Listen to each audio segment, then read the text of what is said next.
Okay, we're ready, right? Yes, I'm ready. Okay, this is Mr. Gürdeniz is the first question. How would you characterize the current Russian-Turkish relations? Russian-Turkish relations has always been good, especially during the time of Atatürk and Lenin. They established a very strong background, and they fought against those days the imperialism, because both countries were under attack those days, and Atatürk and Lenin decided to break what Atatürk calls the Caucasus Wall, and they Right. brought it all together. And therefore, Turkey owes many things to Russia for its independence, starting from the famous letter of 26th April 1920. With the help of almost 300,000 tons of ammunition coming from Soviet Union or Russia those days in 1920 September Russian 19, Empire. and because Russian Empire, Romanovs and Ottoman dynasty fought 14 times, and that I think the Lenin and Atatürk had managed a tremendous success until the World War II, start of the World War II. The Soviet-Turkish relations were in excellent, let's say, level.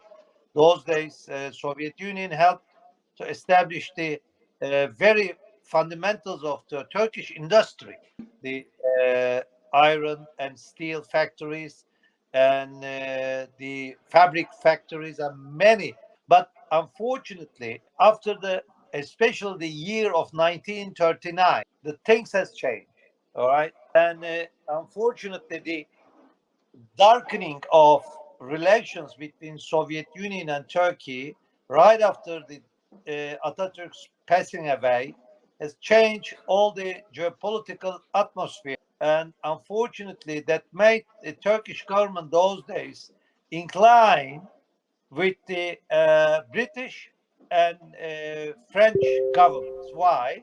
Because as a peninsular state, Turkey felt under threat of Mussolini. But for the Turks, the priority in the security paradigm was Italy. It was seaborne. And during the Sarajevo visit to Moscow between first 2 weeks of September 1939, unfortunately, there had been a huge misunderstandings between the two delegations. And unfortunately, again, that ended with the 19 October 1939 dated Turco-French English alliance agreement. I think that was the biggest, let's say, blow to Soviet Turkish relationship. And then, as you will recall, Italy attacked Greece, Italy attacked France, Germany attacked France. But during those 6 years, ups and downs, rapprochement with the French and Brits, and then rapprochement with the Germany. That again distorted the very, very fragile relationship between Soviet Union and Turkey. And that was a for me it's a geopolitical trap for Turkey.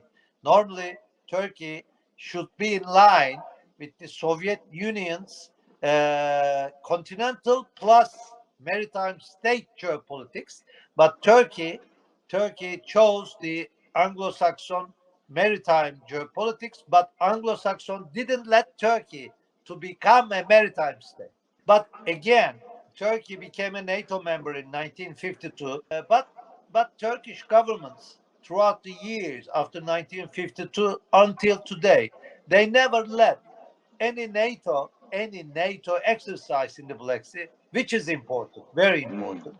I think today, especially after the 15 July 2016 coup d'etat attempt of Gülenists in Turkey, I think Turkish-Russian relations realigned again, and I think they put in a right track. And but I don't know for the future. But normally, geopolitical wise, Turkey, Russia should be in the same geopolitical perspective. Because surrounded or contained Russia means surrounded and contained Turkey. And therefore, Anglo-Saxon hegemony asks Turkey three things.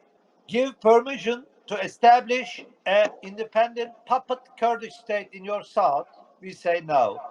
Withdraw your soldiers from Cyprus. We say no.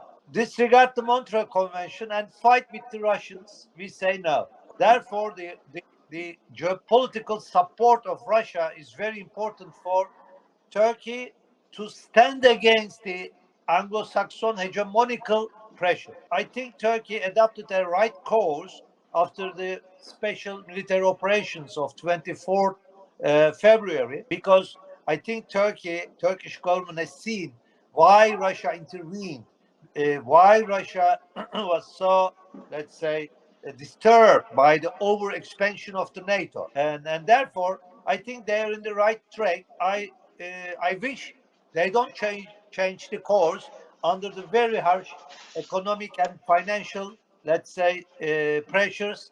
I don't wish that these pressures could lead capitulations in geopolitical course.